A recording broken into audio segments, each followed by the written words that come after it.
How you going, guys, and welcome to another episode of What Do You Do for a Cross? With us today, we have a workforce optimization specialist, senior manager, something along those lines. Yeah, that's right. Yeah, so that's the official title, Senior Manager Workforce Optimization. I always like to try and keep the official title because I think it's important because, you know, workforce optimization, we're definitely going to unpack and I'm very keen to learn more on. But senior manager, sounds like a senior role, very important. Yeah. I think, you know, credit where credit's due. It's good for us to fully know the full picture and go from there. So, yeah. Yeah, so it's a title that sort of followed me from an old role to this one, but I actually don't have any direct reports in this one, so I actually think it's probably a little higher than probably what it should be. I do find that interesting, but I mean, there's so many jobs out there that the job description doesn't cover, or maybe not the job description, but the title doesn't match exactly what you do. You know, it's one of those things where they're very open and ended. But anyway, we'll jump into our fast five and we'll go from there. So, income and salary range.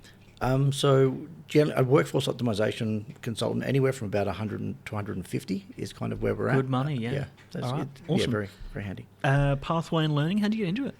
I started on the phones. Nice. I love those. Yeah, I started just selling personal loans, I think, on the phones, Cool. and then moved into a leadership role. And then as you're a leader within an operations area, there's always workforce optimizations people there supporting your business, trying to help you be more productive and get your quality right. And just through that, just found a contact and moved my way in. Nice. Yeah. All right. Very impressive. I love hearing those stories, I've got to admit, because it's nice to hear people have worked. And I think that kind of learning and the time and experience is invaluable. You can't put a price on, you know, the experience and time you've put into it. Yeah, you're right. Very So sometimes hiring externally is great, especially if you've got someone where you need a niche sort of skill set. Mm-hmm. However, having someone come in that knows your business and knows some of the pain points especially can certainly make things easier when it comes to, you know, rolling out a new direction that you want to go in or anything like that. Okay. Very important. Pros and cons of it. So I love the autonomy in that I'm able to go away and at times just go and look at data and then go, right, what am I seeing here? I'm a nerd. So what can I see here that maybe isn't coming through in the normal reporting? And then with that, then work with the business to say, well, what can we do here to try and sort of improve what's going on? Mm-hmm. So we've been through a number of little projects probably over the years where, you know, some things have saved $1 million in here, or $500,000 has been saved here, or 3 people's jobs have been saved because you found something, or you found a way of opening up to another part of the market. I would like very, very important. Realistically, you know, workforce optimization in any industry, any factor, any organisation, company, non-for-profit, government, whatever it is, there's always room for improvement. I'm one of those people where if I gave myself a rating, I'd say 4 out of 10, or 4 out of 5, because I think there's always room for improvement. Yeah. You mentioned before banking. I really want to unpack that, but I'm going to get sidetracked, so hang on. Sorry. No worries. Attributes and traits. What kind of attributes and traits should someone have for workforce optimization? Definitely someone that doesn't mind getting in and looking at data, and so a very good attention to detail. Yeah, okay. But obviously there's a lot of forecasting involved as well. So someone that's able to, I guess, see beyond the now and what's going to be happening in the next 12 months, 18 months, 3 years down the track. So looking at market trends and looking at just even the political landscape and how that can have an effect on things as well. So it's someone that really wants to know more. That's probably the role. And it has to be someone that is able to work with business partners and support them and guide them. So there's a lot of training involved as well. Okay. So part of the role will actually be a team leader. Generally is a team leader of an area because they're an expert in a subject and they've been brought up to sort of lead that team. Okay. They're not necessarily operational managers, or they're not necessarily people leaders from a HR sort of side of things as well. So as workforce optimization, you get to go in there and sort of shape them and mold them and help them understand where some of the stuff that you're seeing is coming from, and then what they can do within their business to sort of get them going in the right direction. All right. Did we say cons? For me, one of the cons I have is the way we're structured at my work is we're a centralised unit that supports multiple business partners. So I'm never actually in a team as such. So I can go there and say to a business, like, you should do this or do this. It's their responsibility to say yes or no in the end, and I can help them drive some of that improvement. But not being part of that team, I think for me is a bit of a con. But in saying that, I was saying to you sort of before we started that work from home quite a lot, and I do enjoy that piece of it as well. So there's benefits, I guess. Yeah, I think the contact I need is more just, it can be on Teams, it can be from home, but there just needs to be that little bit of to and fro with the business units that you probably don't get so much when you're centralised. Okay. All right. Growth opportunities. What kind of growth opportunities are we looking at? So there's a lot. So workforce optimization and operations management is one of the modules within an MBA. So it's a good way of a good pathway of then going into. And once you're an MBA, once you've got an MBA, there's a lot of things you can get into. It's something that I've looked at.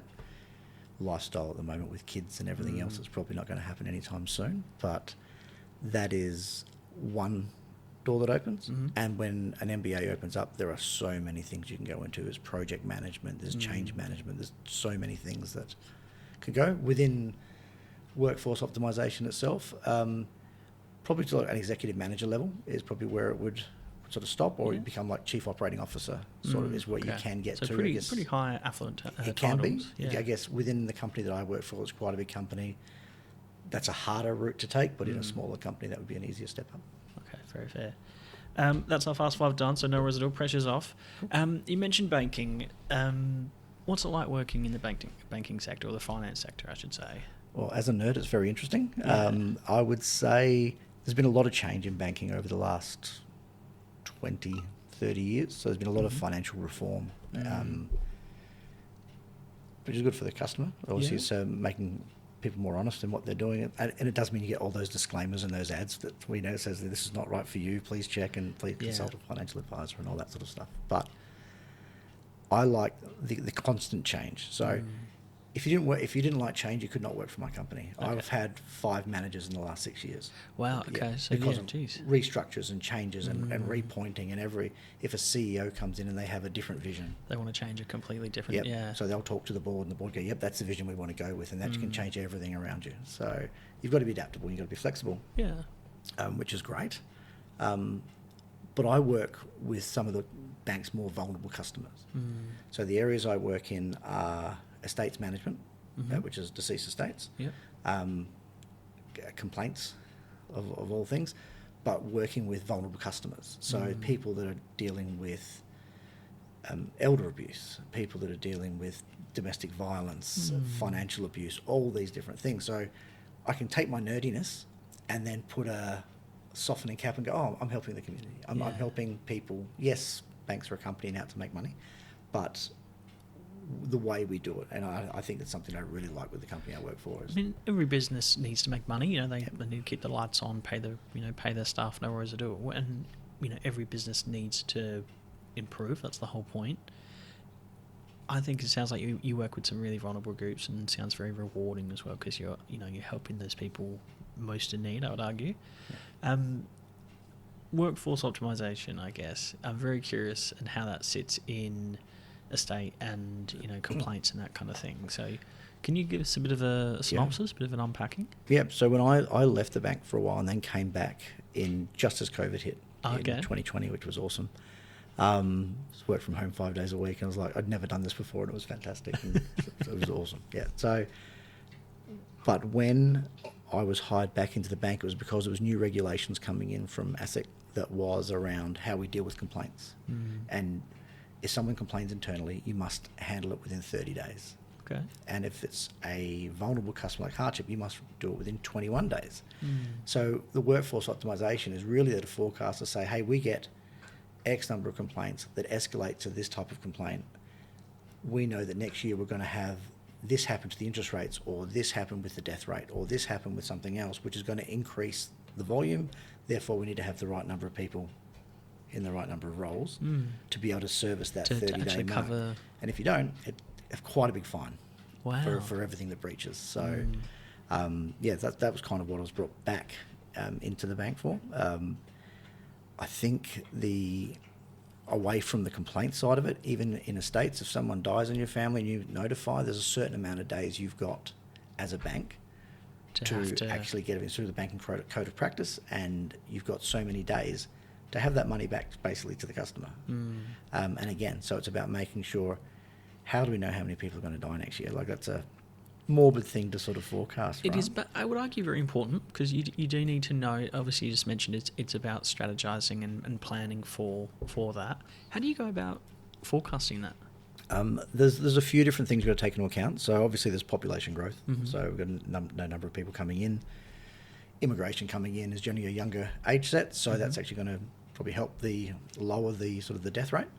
The Australian Bureau of Statistics does send out every quarter how many people, what the death rate is per 100,000 people. Not cool, I should say. That sounds really morbid. Yeah. But I'm a bit of a nerd as well, and I quite like statistics and figures, and I find it is interesting. Yeah, and then we'll look at, so the company that I work for, so the average age of the mortgage book, the average age of your mortgage holders. If it's an older age, then we can expect a higher rate of death next year.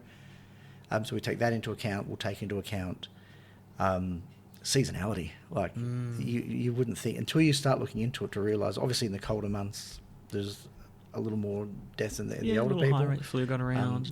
Summer months there could be other factors that sort of drive that. There could be bushfires. There can be all those sort of things as well. So you've got to sort of you might forecast for one area like this, for one segment of people like this, and forecast for another segment like this. And for people that are in hardship, if the interest rates start going up again next year, we'll be looking at hardship increases. Therefore, and that has its own complaints section as well as other parts of the business that we support.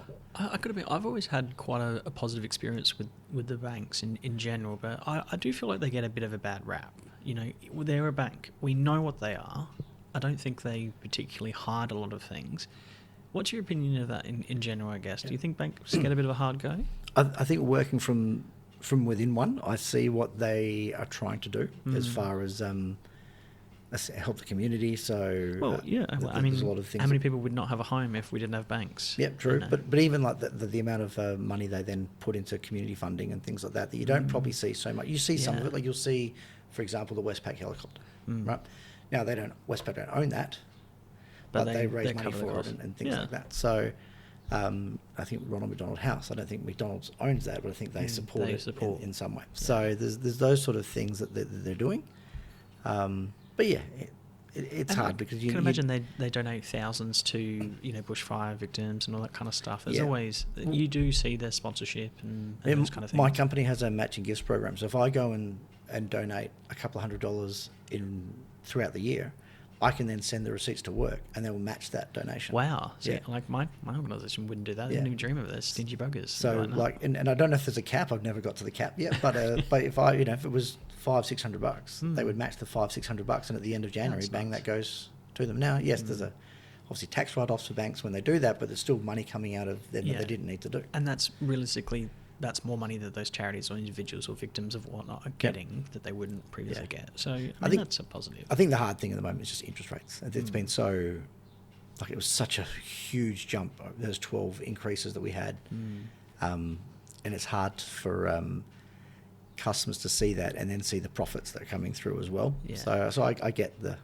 It's not that I'm trying to be offensive and I'm not trying to be negative to the general public, but I don't think a lot of people are looking at the bigger picture. They're not looking at, the Australian economy as an example. They're just sort of going, the cost of living's gone up, my wage hasn't gone up to represent, and that's just not good enough. And I agree with that to a certain point, but, we're getting into a bigger picture here, I guess. But, yes, it's hard to live, and yes, there are a lot more people, I think, living week to week, but it's a bit of an ebbs and flows kind of thing, and I don't know. It's a huge kettle of fish. But I think even the Reserve Bank were talking that even although people are finding it harder at the moment, spend is still up in some months. So it's not always a case that like inflation was still growing, and if inflation is growing, interest rates are going to go up to sort of stop that happening. So. It's tough because there are people out there absolutely living it tough. There are people out there that are living in their cars. They're the ones that are contacting us sometimes saying, hey, I want to make a complaint. Me and my family are in my car. Yeah, jeez. Like, this is what's going on. So that is happening a lot. How's that going with you emotionally? Because I can imagine that's definitely taking its toll. You're trying to strategize for a lot of these calls, and obviously you're wanting a better, improved outcome for those clients. And technically, it feels almost like your position doesn't work for the bank or your company or organisation. You're working for the consumer. You do, yeah. It can be. I think I feel more for the people taking those calls, right? Because the people taking those calls, some of them are 30, 40, 50-minute calls, and they are awful. They take the toll. Like, they're absolutely awful. So I'd feel more for them than for what we do.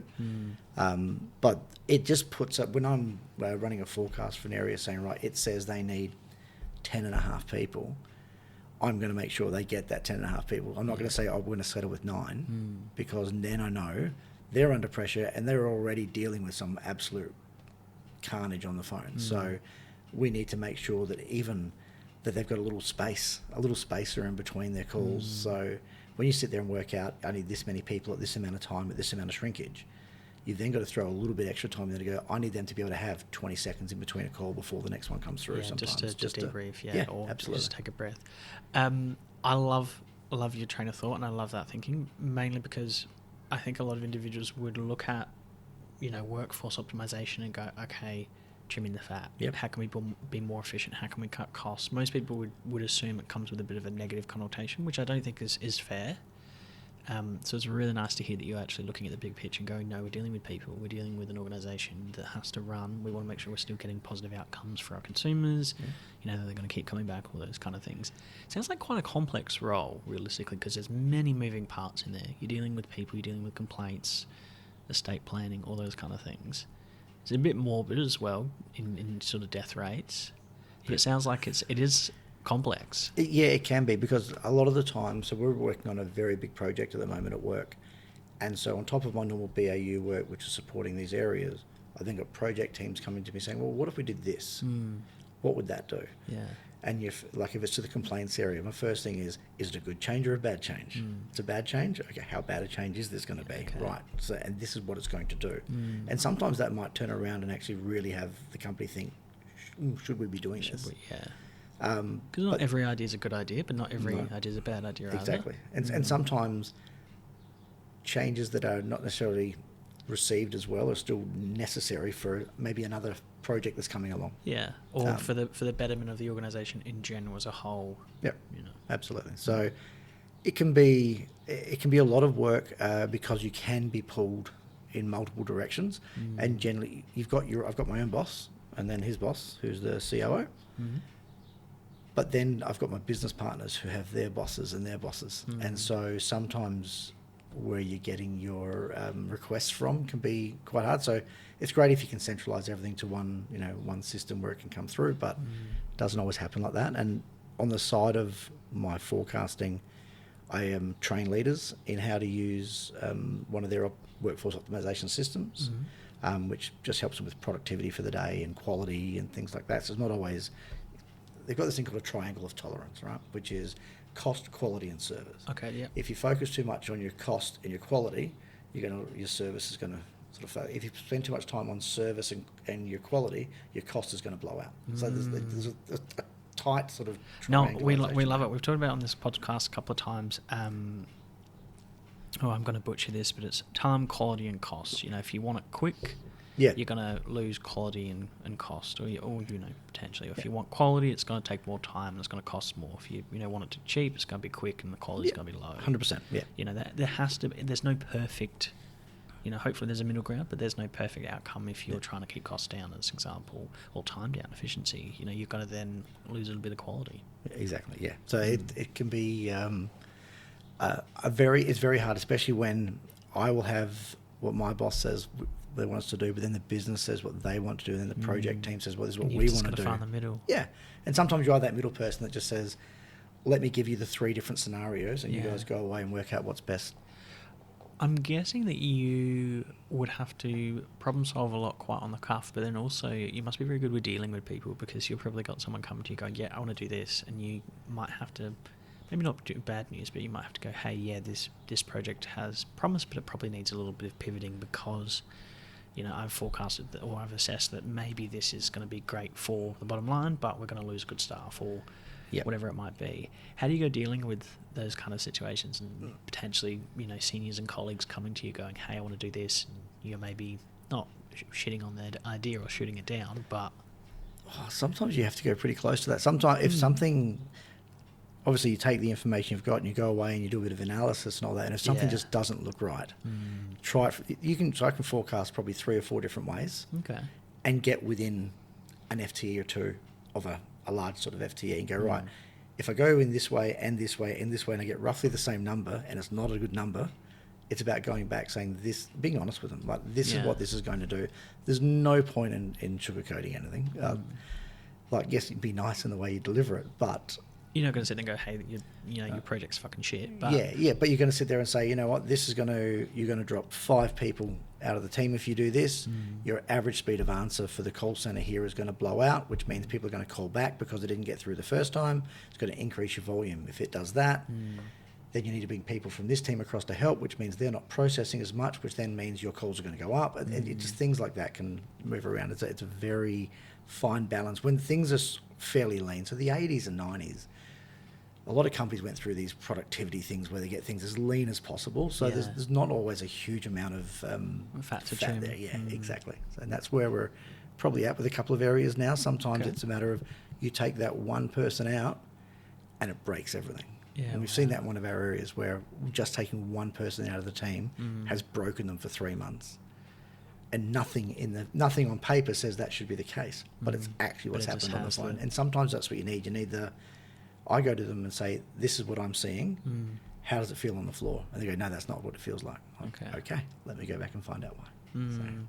Definitely sounds like a lot of ad hoc problem solving as well, which is very cool. I mean, I'm seeing that a lot in my industry, and not specifically my workplace, but a lot in the industry there. Robbing Peter to pay Paul. They'll take one resource from one area to then fill a vacant position or to potentially temporarily complete an action, and then where they previously have is majorly suffering because they've changed. They've thrown a whole spanner in the works, and it's just ruined. Maybe not ruined. Probably been a bit harsh, but. Yeah, interesting. Okay. You're not getting the ideal results you were getting 3 months earlier with the same volumes, and you're like, why? Absolutely. And if anything, your overall efficiency is reduced because one, you've changed the dynamics of the previous team or the other area or service, and then the new individual who you've robbed Peter to pay Paul takes some time to get sorted or to figure out objectives or strategy or to improve or whatnot. Yeah. How many projects do you normally... I'm sorry, I'm massively pivoting there. How many projects do you have normally on the go? Is it sort of one focus and one priority outcome and then you move to the next, or is it you've got multiple on the go? Multiple. So I'll try and run like an agile sort of sprint for my weeks, and then I'll throw all the different ones in there that I've got and see what I can get within a couple of weeks. So we have a massive company-wide project going on that within that, I'm part of 6 different arms of that coming off. So I'm doing 6 different forecasts for them. Now, I've given them their forecast. I might not hear from them again, or I might get hey, can you come into a meeting in an hour's time, and we're going to redo everything again. So we'll have those projects. We'll have the business, each of the business units that I support, they've got their own projects that they're running. And again, sometimes it's a light touch from me. Sometimes it's a heavy one. And then at the moment, I am running a whole new system upgrade for our offshore providers as well as onshore. So I'm doing a lot of training the trainers so then they can train the people. So how do you go with the whole training the trainers? Because I'm just, in my mind, I'm just thinking about your role. You've got problem solving, you've got data and statistics, you've probably got tech that comes with that, you've got people management, you've got stakeholder management, you've got probably reporting pathways that you've got to go to higher ups, you've got financial implications, you've got staffing implications. Like, it is complex. I can see why that senior manager position is in the front. Yep. Because there's a hell of a lot there. How do you go with the training specifically? Not bad. I never used to be great at training. Work did put us through a couple of courses on how to train people. It's not my strong point. I'm good at getting in and giving an update in a Teams meeting. Hey, we're going to do this, we're going to do that. But the actual training is probably not my strongest point. So training trainers, much better way of going for me. Yeah. I give them the information that they need. I give them it in the packs. They'll then work out how they're going to train the teams in doing that. A bit of a consult there, but then also they get to sort of take away and run it as their own. And that's their and skill it works set. Well? Yeah, absolutely. Yeah. I think the first couple of times I found it hard to let go to make sure that they were giving all the right information. It's a good reflection by yourself, though. But I think that's what their job is. That's what they do. I've got a couple of good friends that are trainers, and I could not do what they do. Like I can say I'm personable, not to the stage that they are. They are on 24/7. 24/7. They're just big social. I get a bit nervous though when you're sort of not setting it forgetting, but when you're training trainers or something along those lines, and it's very selective. You give them the core, info and figures, statistics, whatever it might be, and go, yep, this is the point that you need to deliver. This is what we're doing. This is a focus. Sometimes they don't get the context or the background as to why it's this way, which makes it really hard. They're going, well, why the hell are we doing it this way? And that sometimes feels like it's on you, which it might not be. Then also sometimes they can sort of skew away from the line, or they kind of lose focus of the objective or the intent, or maybe they're delivering something slightly different that wouldn't be. So it is hard to let go. I absolutely know where you're coming from. Do you ever have to sort of stray them back a little bit? I think what I would normally do, so we have they do the training and train the team members. I'll still do a bit of validation training with the leaders. Okay. And that's just a one-on-one, just, hey, here's your data, let's validate for yesterday, and this is what I would look for when I'm validating. And if I pick something up there, then it's more the leader can go back to the team and say, hey. But I can't say I've had a time where every validation training I've had to say the same thing. So generally the trainers are pretty good. It sounds like you've got good confidence, and rightly so. The training team actually sits within our umbrella as well. So we're like... The person that hired me also had the training team as well, so understood what I was doing and was able to sort of, probably guide them as well where it was needed. I'm surprised with the level of complexity and I would argue importance of your role that you don't have anyone under you at the moment. No, so we actually run. There's two of us. Okay. So I'll look after estates and complaints. And then one of the other guys does the fraud and scams area and the assist to financial hardship and that side of it. So, and he's been doing that for 5 years. So he's got the assist side of that down pat. So he's now moving into the fraud. So between the two of us, you've got it covered. We've got it covered. We have asked for a third, just for someone to help us out. But fair enough. It's definitely important.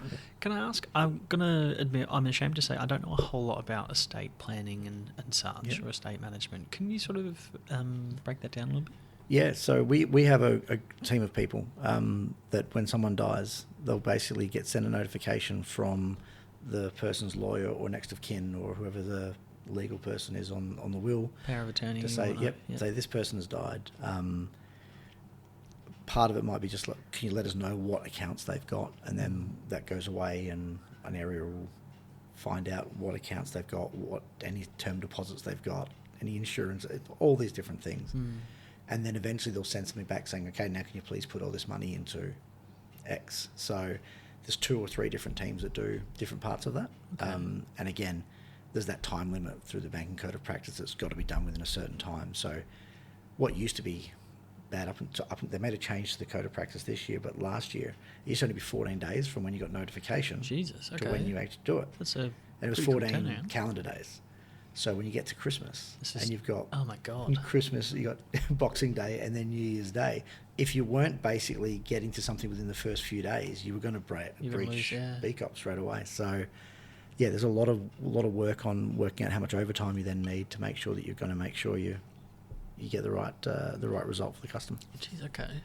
Do you see? I'm sort of, my mind instantly went a bit negative to say, the greedy parents or the greedy kids or grandkids or whatnot are after funds and that. Is it just as simple as you just transfer and the job's done, or? Yeah, so there'll be it depends on what it says on the will. So the will might be, right, we want X to go to here, Y to go to there, and there'll be, if there's a law firm sort of looking after it, it might be that it all goes there and then they do the dispersing. Okay. So yeah, it'll depend on the actual. What if they don't have a will, or if you can't find someone, or they don't have a contact, or whatnot? Because I work in specifically health, and my background's sort of psych, and I've definitely worked with a lot of individuals that don't have a single person. They don't have a neighbour, they don't have a friend, they are completely isolated. I don't know. Do you know that? Okay. I've never been asked that question. Fair enough. Yeah, I don't know what would happen with those, because I'm not sure how we'd be notified. Yeah, very fair. Yeah, there'd be... Yeah, I don't know how we'd be notified. So there'd be obviously something, if we sent something out, it kept on getting returned, and someone made contact somewhere, said, that person died, then the funds would go somewhere. But yeah, I don't know. Fair enough, okay. Yeah, interesting. Yeah, I might find that out. You mentioned before that you work from home. Yes. How do you find working from home? I know we talked about it a little bit before we started recording, but how do you find it? I love it. So where I work is about a 45, 50-minute drive out near Flinders Uni. Yep. So it's not a bad drive. It's not an hour or anything like that. But most time out of your day, It is. But most of the people I support, I would say 85% of them all live in Sydney. So me going into the office doesn't really get you anywhere. No, so we have to go in 2 days a week, and everyone in my team goes in on a Wednesday and a Friday. Okay. I can't go in on a Wednesday and a Friday, so I can go in on a Monday, a Tuesday and a Thursday, or a Monday and a Thursday. So when I go in, I literally go in and sit at a desk surrounded by other people that are just sharing desks, because it's all shared desk policy. Hot desk, yeah. It's not, I mean, I get a lot of work done because I just put my headphones on the way I go. Yeah.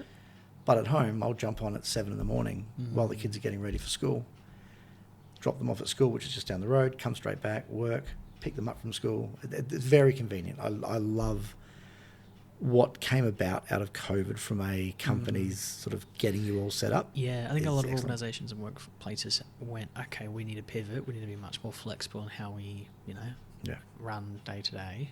I do think it's created, and I love that idea, that flexibility. You can, I used to work with an individual who worked purposely part-time at a detriment to their sort of escalation through a business and finances and whatnot, so they could drop their kids to and from school. They wanted to, they used to live around the corner and they'd walk them to and from school, which I thought was just lovely, because I just want to hear about their day and, just see how they're going and just constantly be involved, which I thought was really, really lovely. But I don't think a lot of people get to do that these days. So it's cool that you do get that flexibility. Yeah, I think, I don't know how my parents did it, honestly. I mean, I do remember in primary school, I used to get the school bus home with my sister, and we'd walk to home, and I'd have the house key and let myself in. Yeah. And my mum and dad would be at work till 5. Yeah. You can't do that now. I used to do the same thing. Walk to and from school since I think probably, I had an older sister, but probably, I think I might have been maybe 7 or 8, and she was probably 13, 14 maybe. Yeah. And I mean, this is 20 years ago, so guess you don't do now as much, I think. Yeah. So, I mean, the world's a scarier place, I guess. And just full of more shit assholes, I'm not sure. But yeah, more cars on the road, just all these different things that weren't there before. So, yeah, I find it, I like being able to be around my kids. So when my kids were born, I was working for the company I'm working for now, and we were doing a project where it centralised a few roles, and I actually took a redundancy to actually spend 6 months at home with my kids, which was amazing. So when the twins were born, I was there from June until January, I think it was, or something like that. That's pretty awesome. Yeah. That's absolutely awesome. You're seeing a lot of firsts there that most people just miss out on. Everyone goes on paternity leave and has sort of 2-3 weeks, and maybe might put in an extra bit of annual leave and can be there, but then you're missing out on a hell of a lot. But also, it's a lot of work on then one single parent as well. It makes it tricky. Absolutely, especially when 2 kids off the bat. It was quite a lot. So having that opportunity to take that time, but the disadvantage of that was when it was time to find a job, there were no workforce optimization roles going in SA that I could find. So I had to start basically as a team leader at AGL, just get myself in the door somewhere, to get myself in the door somewhere else and build myself back up to the salary where I was comfortable again. Because I said I like traveling. I like with the kids we take the caravan and we go away a couple of times a year. So I want to be able to have that. I want to, with three girls, they aren't going to be cheap. No matter how sexist that sounds, I wouldn't even think the cost. I wouldn't have thought about the cost, just the stress, I think. Yeah, it's going to be fun. I know there's a couple of years there where they don't like their dad, then they love their dad and they hate their mum. So I'll be fine when that happens. Yeah. But so I just wanted things to be comfortable. And buying the house recently has made things less comfortable, but we're almost out of that side of it. And I think that was me coming back into this role, was just like, oh my God, I get back to be roughly on the same wage and everything else is right. And Beck's getting back to full time as well. And it's really good. And having us both now work from home. I can imagine for work life, you're seeing much more of each other. My partner's a shift worker, so our schedules constantly change. It makes it very hard. There'll be sometimes, throughout a standard week, we've had dinner together once. Yep. Just because, just time-wise doesn't always work, or miss out on social events and all those kind of things. So I can imagine both of you working from home is fantastic. At least you get to see each other. Do you need your own office? Do you need your own space? I'm assuming obviously where you're working, there'd be some important, figures and statistics and some. You mentioned teams before, so there's a lot of meetings in that are probably private or confidential. Yeah. So yeah, we separate. So generally, we've got an office / my man cave sort of sports room that I go into. Nice. So I'll work from there. And if I'm in the 2 days I'm in the office, Beck will work from there. And the 3 days that I'm not, she'll either work from the bedroom where we've got a little table and things like that sort of set up. But yeah, we try and make it as she's in recruitment, so she's constantly on the phone as well. A lot of contact. So the last thing she needs is me sort of talking to myself as I'm counting while she's doing her interviews. I'm curious, does your work ever bleed into personal life? As in workforce optimization, I can imagine you're seeing a lot of things where you are improving efficiency, so you can see where the fat can be trimmed or things can be more improved. Are you an efficiency expert at home, or is it the opposite? You're doing it all at work and you're going, my personal life is separate to work. Yeah, I mean, I run the budget. Okay. And we've got a Google Calendar where everything we put for all of us is in there, so we know Nice. what's going on. But beyond that, very much the old adage that a painter's house is never painted. So I think it's got being an ex-plumber, I've got multiple taps that are leaking, and just like that's the last thing I want to bloody do. All the mechanics always got the worst car or the one that leaks oil. Yeah, very fair. I like the fact that you do the budget though, because I think it makes quite good sense given you work for a bank, but then also being that futuristic forecasting I think is really important. Yeah, and I've got quite an elaborate sort of setup there, so I can sit there and go, right, money goes from there and into there and what it does, and this is what's coming out. So that I think you and I are very similar like that. I love a budget. Just to sheer knowing where your money goes. And I think just for me, it just takes the anxiety away of going, do we have the right amount in the account for the next fortnight? Whereas it's like, I know we do. If we don't touch it, we're okay. Yeah. I think this affords you a bit of luxury or peace. Yeah, like you said, just that peace, I guess. I want to go buy a carton of beer, or we want to go out for a nice dinner and spend a couple of $100, knowing that it's not going to ruin you, and then you have to live off beans and rice or rice and beans for the next month, because you had one nice dinner. Just simple planning, I think, is really important. Absolutely. And again, when finances are tight, and this time of year finances are tight. Yeah, it is holiday period, absolutely. Yeah, I think it's really important to be able to say, okay, this is what we've got. If we go above this, that's our own choice, and then we're going to have to deal with it in a couple of weeks' time when the next budget comes in. But it's a good way for us to be able to say, no, you want it? Like I went and bought $400 worth of plants yesterday. Yeah. So being able to just go, right, I can do that this pay. I can't do that next pay. I can tell you right now, I've seen the budget. It's not there. So I do think it's really important because, just open awareness, I guess, of what's happening. And I'm guessing with 3 girls, there are a lot of requests that come through. And I mean, I'm not a parent, so I have no idea how complex and challenging it is, but I can guess, to say the least. We want to go do this, we need money for this, we want to go out. And, this was the first year where it's been electronics, was the Christmas. So they wanted an iPad. The twins at 10 wanted a mobile phone. And I'm like, you're a bit young for a mobile phone, but we got them one that stays in the house only, that they can use a couple of hours a week to call their friends. That's a good compromise. Yeah, so we've got a few rules as to how they'll use them. And obviously there'll be no games on the phone and things. This is solely a phone for... They've had some friends. Yeah, so we've moved house. We've moved about an hour away from where their old friends were. And then we've moved to this school, and one of our twins has made good friends with these 2 girls, and one moved to Sydney and one moved to Perth. But they've got their phone numbers. So now Thursday night is Scarlett's night, and she can call whoever she wants. Tuesday night is Winter's night. She can call whoever she wants. Yeah. So we'll do it that way. And then that's good parenting, I think. Yeah, it sounds like a good compromise. Because other than that, they're just going to have their phones put in their school bag, and they're either going to break it, lose it, or get it taken off them. So. Yeah, very fair. I got to admit, I'm not up to how that sort of looks these days with not just technology, but with kids, and they're not on phones in schools, or no social media these days. Or I think there was that ban that recently came through in South Australia. Yeah, so they never had social media accounts. So they had YouTube, which they've still got YouTube Kids they can watch, but they never had TikTok and all that stuff. So they haven't missed out. But I couldn't imagine being a 15-year-old kid that's had it for however many years, and it's like, now you can't have it for a year. Yeah. So it's tough. Obviously, the government thought it needed to be done. Haven't really looked into too much of the data or anything like that as to why, but only because my kids never really had it in the first place. Yeah, very fair. Okay.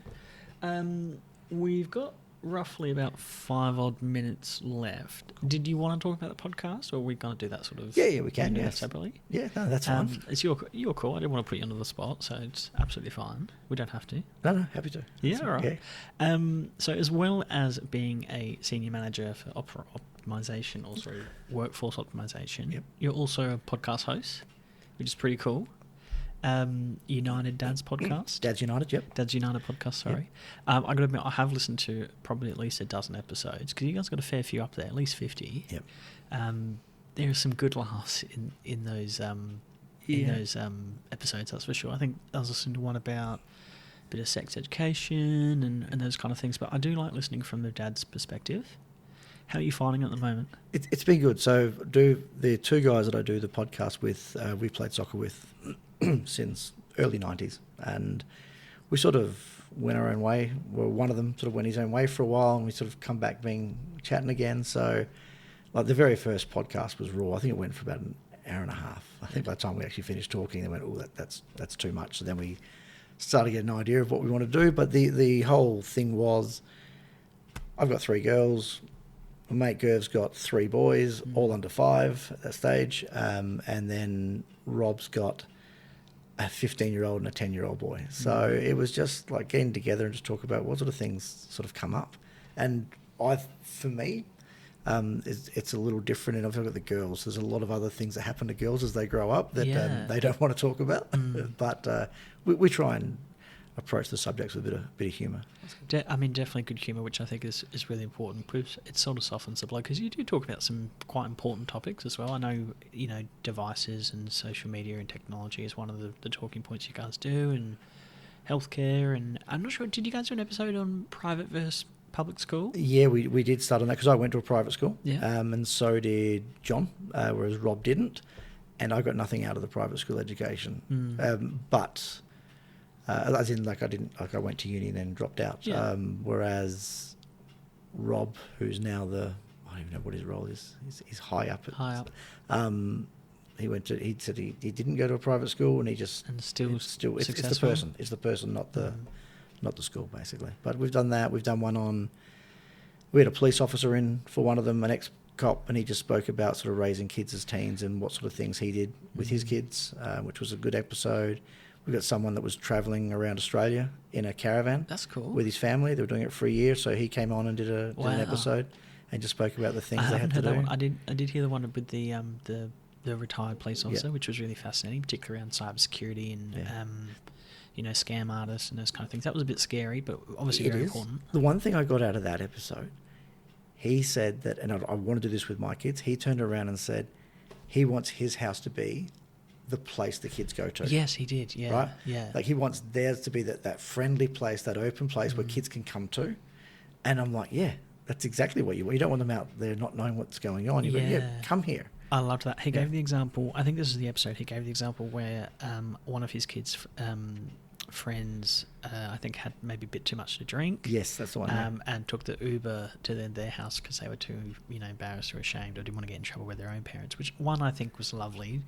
Bit scary that they didn't want to go to their own home, but obviously the fact that that's a bit of a haven was wonderful. I couldn't agree more. That was really so really that's cool. the way I would like to set up my place. I think so to have that place that the kids know this is where we can go. Now we haven't touched a lot on mental health in there, but we've had a lot of friends that have gone through some pretty serious things, and you want to be able to reach out and touch, and with mental health sometimes that's just not the way it works, because it's not about just reaching out and everything's okay. Yeah, it is a hard avenue to talk about. There's a lot of complexities. I've worked with a lot of young kids, and when I was starting in mental health, so mental health is mainly my background, and have a psych degree to support. And when I first started, I was working with young men with sort of very complex behaviours, sort of 15 to 17 before they aged out into adulthood, and very complex behaviours, and unfortunately they just hadn't been given a lot of guidance or support, so they'd been sort of exposed to domestic violence and physical abuse and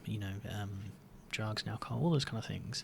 But real hard topic to talk about. That's for sure. Absolutely, yeah. So yeah, that's what the podcast is. As I said, we've done about 50 episodes. It's very impressive. I'll make sure to put a plug in the title description for this one as well, because I love listening to it. You guys have a really good camaraderie as well. I think you can definitely tell your mates. It's organic, it's fun, it's good vibe. There's it's not too serious, but you talk about important things as well. I really hope you keep doing it because it's good fun. Yeah, hopefully next year. So Rob's off overseas at the moment working. So hopefully when he gets back, we haven't done one since about April or May, I think. I think there there might right. be a couple in there that he's added, but they weren't done. They were done previously. Yeah. I think the last one, 4th of August, I reckon, was the last one that came out because I listened to that this morning. Cool. How do you find the balance, I guess? Because you work full time, you've got 3 young girls, including twins, plus podcast host. Yep. You mentioned before you're doing gardening as well. You sound like a busy bloke. Try to be, yeah. Trying to keep myself. Do you get any time to yourself? Like how are you managing it all? I get a lot of time to myself. I feel I get a lot. So I think that whole no travel to work each day gives you an hour and a half back straight away. It's how you choose to use it, whether you sit on the couch and scroll on your phone or whatnot. And sometimes I do that. Sometimes I love the soccer, so I'll sit and watch. Like when the Premier League's on this morning, I love the NFL. I love all my sports. So who do you go for? I'm a Liverpool boy. Nice. And then my brother-in-law's a die-hard Liverpool fan, so excellent. All good. Glad I'll get you another beer. But I'll watch any sport, and then I try and create some groups where I catch up with some old mates that we've seen for a while. So we've got a middle-aged man summer of sports, we call it, which is basically just 5 us. Every year we'll go to 1 baseball game, 1 basketball game, 1 A-League game. We'll try and get to everything, but we don't buy the basic ticket. We'll buy the basketball, the backcourt bar, which is a $240 ticket, and you get all you can drink and eat. And nice. So it's a good event, good session. We're going to the baseball this Friday coming up, nice. the 2nd of January, and it's in the Shark Tank, which is again is all you can drink and eat and just watch the baseball. So it's about getting that core group of between 5 to 10 mates together and just have a bit of fun. It's sport. You can bring the kids if you want, or you can just drink. I really admire that. I got to admit, I'm at that age time now where I guess a lot of my mates are having kids, and they've all shacked up and we're all married and all that kind of thing, and definitely the little are now coming a big thing. So mid to early 30s, and we are drifting apart a bit. As much as you try and become social and keep things going, we are, particularly core mates. I've got some really good core mates I've known since school and all that kind of thing, but we're all busy. Yeah, absolutely. And you know what, your mates have got the kids. They would love nothing more than just to pop over one day and just sit there and chat, because they're not going to get time to come out. And every time, if you invite someone, they say no, you stop inviting. Yeah. They're the sort of mates that need it, and they're the sort of mates that I think it's just popping over, just saying good day. Just having a quick beer, a cup of coffee. And just letting them know that you're still there. I think that's kind of that's the big thing. Very fair. With my mates. Okay. Definitely some good experience. I know we've kind of gone a span off from the role, I guess, but definitely happy. Very, very interesting to chat about, that's for sure. So United Dads podcast. Dads United, sorry. That's right. Dads United podcast. Definitely listeners, check it out, because it's I really enjoyed listening to it, and I definitely will continue to, that's for sure. Cool. We do have a Dads United podcast at gmail.com if you want to write a question. We do a question and answer session as well. So nice.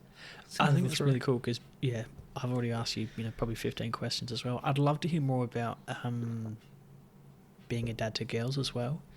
I wouldn't say I'm a blokey bloke, but I'm fairly handy and tats and all that kind of stuff. But I don't know how I'd go with daughters. I guess I always like the idea of boys. You rough and tumble, and you can play wrestle with them and all those kind of things, and hope they play footy or cricket, all that kind of thing. With girls, I don't know what to do, I guess. Yeah, it opens up your mind to different things. I mean, they are rough and tumble. Yeah. So okay.